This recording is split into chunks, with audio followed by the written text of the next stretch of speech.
Undang-Undang Nomor 19 2011 yang merupakan satu produk dari Jokowi untuk menghancurkan KPK. Jadi Jokowi menghilangkan ayat B. Ayat B itu yaitu korupsi bukan lagi kejahatan luar biasa. Tapi tidak berarti bahwa Kaisang tidak bisa diproses, bisa diproses. Caranya adalah harus menentukan siapa subjek hukum yang merupakan domain KPK. Nah, yang sudah ada itu adalah Bobi Nasution. Nah, kenapa? Karena Bobi Nasution itu sudah menerima gratifikasi. Dan gratifikasi itu karena sudah lama, makanya sudah suap. Lucu, ketua KPK itu curhat sama kami. Ya, beliau curhatnya begini. Kenapa kalau kelompok sana segera ditangkap? Kalau kelompok ini kok lama sekali ditangkap di saat panggil Bobi. Kalau panggil Bobi, Bapak KPK proses, maka citra KPK akan pulih. Yang kedua, itu bisa periksa Gibran. Kenapa Shopee bisa berkantor di Solo? Kemudian pesawat itu selalu parkir di Solo.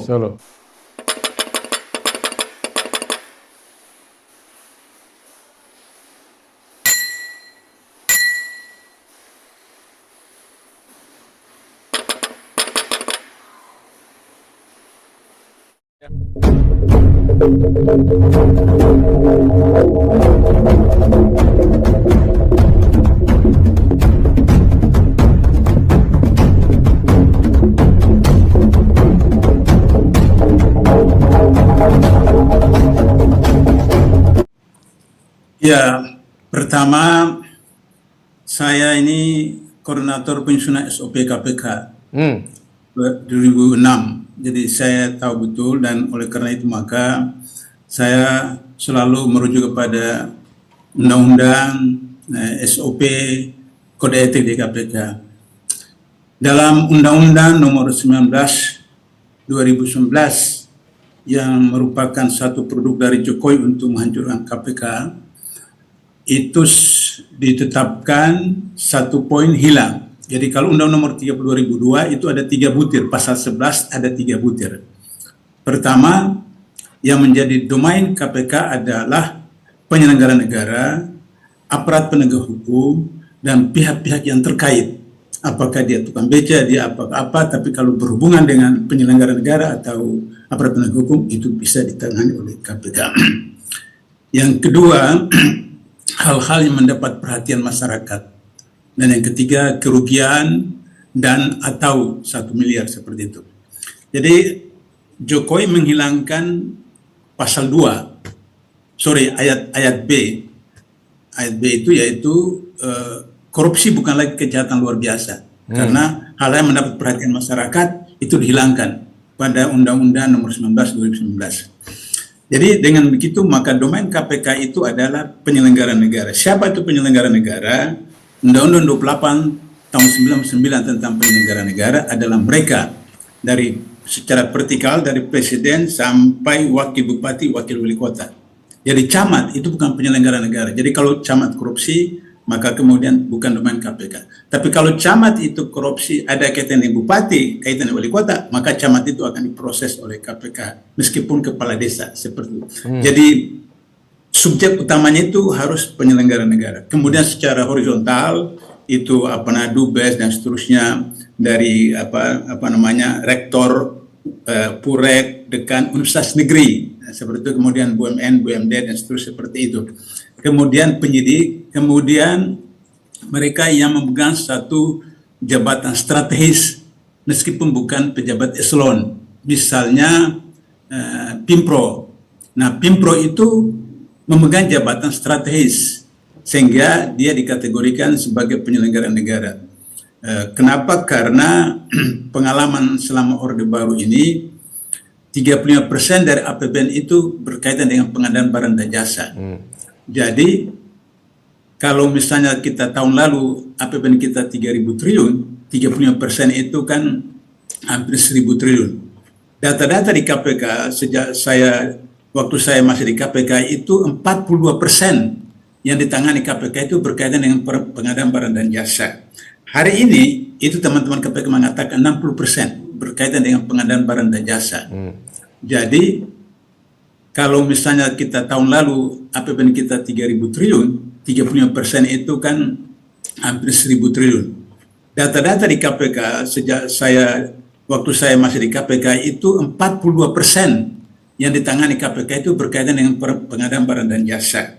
Hari ini itu teman-teman KPK mengatakan 60%. Sehingga dengan begitu maka Pimpro itu menjadi strategis sehingga dimasukkan dalam kategori penyelenggara negara. Ya, kemudian yang aparatur penegak hukum kita sudah tahu, kepolisian, kejaksaan, kemudian MA ke bawah, kemudian KPK dan lawyer, itu aparat penegak hukum. Sedangkan tentang gratifikasi, Undang-Undang 3199 untuk Undang-Undang nomor 21 pasal 12B huruf besar menyebutkan gratifikasi adalah sesuatu yang diterima oleh penyelenggara negara dan PNS dalam kaitan tugas jabatan itu. Itu butir pertama. Butir kedua, kalau dia menerima nilai gratifikasi itu di atas 10 juta, maka dia harus buktikan kepada KPK bahwa itu bukan suap. Jadi berlaku pembuktian terbalik. Kalau dia bisa buktikan bahwa itu bukan suap, maka dia ambil, diserahkan kepada dia. Tapi kalau dia tidak bisa buktikan, maka kemudian disita oleh KPK dan dimasukkan ke dalam Kementerian Keuangan. Tapi kalau di bawah 10 juta, maka KPK melalui jaksa KPK dengan instrumen punya KPK itu akan dibuktikan bahwa itu suap sehingga disita. Hampir 50% kasus yang ditangani oleh KPK dari 2004 sampai sekarang itu berkaitan dengan gratifikasi. Kenapa? Karena undang-undang itu menetapkan ketika menerima sesuatu itu harus dilaporkan dalam waktu 30 hari kerja. Kalau waktu 30 hari kerja tidak dilaporkan, maka itu bukan gratifikasi, itu sudah suap. Nah, jadi hampir 50% yang ditangkap KPK yang hari ini sejumlah 1.500-an orang, itu pada umumnya adalah gratifikasi karena tidak diketahui orang, sudah lewat 30 hari, lawan politiknya itu dengki, iri dilaporkan ke KPK, maka kemudian itu diproses dan itu langsung ditangani sebagai korupsi, suap, bukan gratifikasi. Nah, jenis gratifikasi itu banyak sekali, mulai dari hadiah, kemudian tiket gratis. Kalau ASN atau PNS, pejabat itu kan disediakan oleh negara. Tapi kalau misalnya ada teman, katakanlah karena Pak Edi itu sudah calon konglomerat sekarang, terus saya kemudian penyelenggara negara, beliau sumbang tiket kepada saya, maka itu saya harus laporkan. Tiket itu adalah gratifikasi. Atau misalnya saya beli rumah di Jakarta, harga normal itu 1 miliar, tapi karena saya penyelenggara negara maka dikasih diskon itu misalnya 150 juta. Padahal dalam teori marketing ada diskon, tapi diskon kepada umum itu 5 juta, tapi kepada saya dikasih 10 juta. Maka selisih 5 juta itu ada gratifikasi, harus laporkan ke KPK. Begitu juga mau beli apa, mobil, motor dan seterusnya.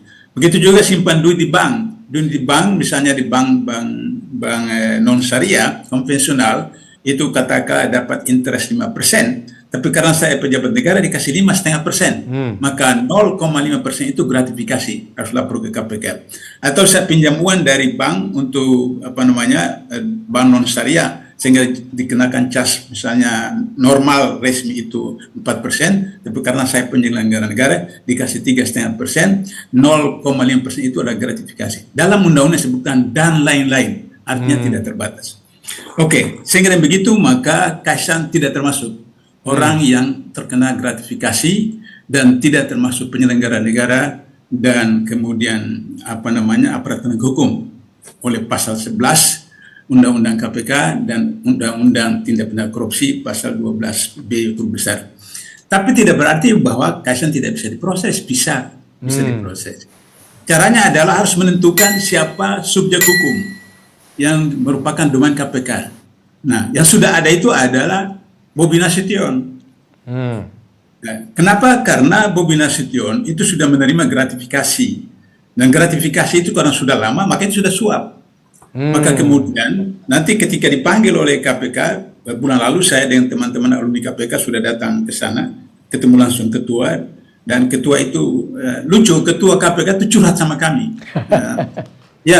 Beliau curhatnya begini, kenapa kalau kelompok sana segera ditangkap, kalau kelompok ini kok lama sekali ditangkap. Itu dia curhat seperti itu. Karena itu maka saya katakan, saya beritahu kepada masyarakat, wartawan bahwa Bapak Nawawi adalah pimpinan KPK yang paling kecil dosanya. Nah, kenapa saya bilang begitu? Karena Pak Nawawi itu curhat kepada pegawai KPK. Padahal Pak Nawawi itu pimpinan KPK. Kok curhat sama pegawai KPK? Pegawai KPK itu curhat kepada saya. WhatsApp kepada saya, Pak Bulai, bagaimana ini pimpinan kok curhat sama kami? Padahal dia pimpinan seperti itu. Karena itu saya katakan bahwa Bapak itu pimpinan KPK yang paling kecil dosanya. Beliau kemudian mengatakan, kami punya waktu tinggal 4 bulan. Saya katakan 4 bulan itu 120 hari. Bapak bisa lakukan apa saja dalam 120 hari. Yaitu kami desak, panggil Bobi. Kalau panggil Bobi, Bapak KPK proses, maka citra KPK akan pulih paling tidak beberapa persen daripada kondisinya sekarang. Nah, itu pertama yang dilakukan. Maka kemudian akan terlibat, kalau pakai pesawat terbang jet itu, maka kemudian nanti terlibat Kaisang. Maka Kaisang dipanggil sebagai saksi. Maka ketika Bobi Nasution menjadi tersangka, Kaisang saksi dan pernah menggunakan pesawat terbang itu, maka dia kemudian menjadi tersangka berdasarkan pasal 55 KUHP bersama-sama seperti itu. Yang kedua, itu bisa periksa Gibran. Kenapa? Karena dalam ketentuan calon presiden, wakil presiden, gubernur, bupati, wali kota, caleg harus melaporkan harta kekayaannya kepada KPU, kepada KPU. Sehingga begitu maka Gibran itu menyerahkan laporannya kepada KPU, sehingga KPK bisa memeriksa itu. Karena KPK menerima, jadi kepada KPU juga kepada KPK mereka serahkan. KPK bisa periksa LHKPN terakhir Gibran sebelum Pilpres itu. Di situ kemudian akan dilihat potensi. Kenapa Shopee bisa berkantor di Solo? Kemudian pesawat itu selalu parkir di Solo. Apa kepentingannya? Maka di situ nanti berlaku pasal 2 Undang-Undang Tindak Pidana Korupsi, yaitu menyalahgunakan jabatan, menyalahgunakan wewenang untuk kepentingan pribadi, golongan tertentu yang merugikan keuangan negara, negara. Pasal 2 digunakan. Nah, maka kemudian ada konflik kepentingan sehingga akhirnya kemudian dia karena wali kota, kemudian dia karena anak presiden, maka kemudian orang-orang terkait dengan itu kemudian memberi apa saja, apa pesawat, apa dan seterusnya seperti itu.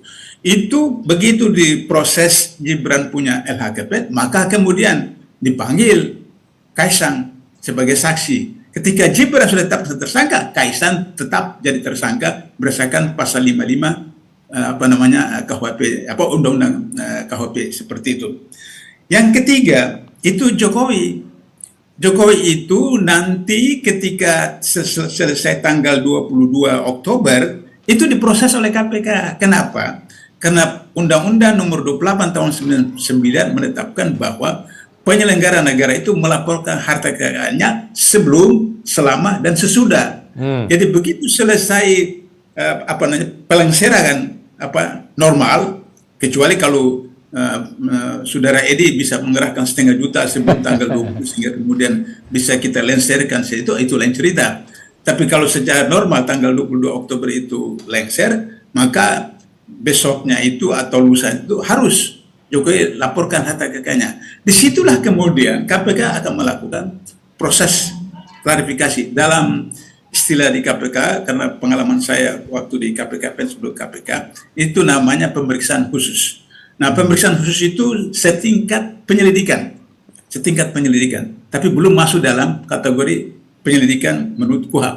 Nah, atau misalnya istilah yang dilakukan di KPK itu pemeriksaan khusus. Nah, pemeriksaan khusus itu kemudian akan ditanya, ini dapat dari mana, ini dapat dari mana, jadi pembuktian terbalik seperti itu. Nah, maka akan ditemukan proses konflik kepentingan antara presiden dengan anaknya Gibran, dengan anaknya Kaisang, dengan anak mantunya Bobi, dengan Shopee, dan kemudian pejabat-pejabat lain. Itu akan diproses. Sehingga demikian, semua anggota keluarga Jokowi itu tersangka. Saya belum punya bukti istrinya kasus apa, tapi semua yang lain selain istrinya, semua. Karena Bobi dan istrinya kasus di Maluku Utara. blok Medan, kemudian Gibran begitu sebagai wali kota, kemudian Kaisang seperti itu. Jadi semua itu terlibat.